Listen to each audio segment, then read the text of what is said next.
লাটিম খেলা আর ঘুড়ি ওড়ানো, আম কুড়ানো আর পাতা পোড়ানো, ছোট্টবেলা সেই বন্ধুরা কই, কেন আমি আর সেই আমি নই।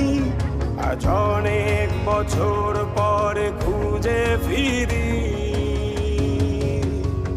কোথায় আহারে আহারে আহারে শৈশব, কোথায় হারিয়ে গেল যে আহারে কৈশব, কোথায় আহারে আহারে আহারে শৈশব, কোথায় হারিয়ে গেল যে আহারে কৈশব।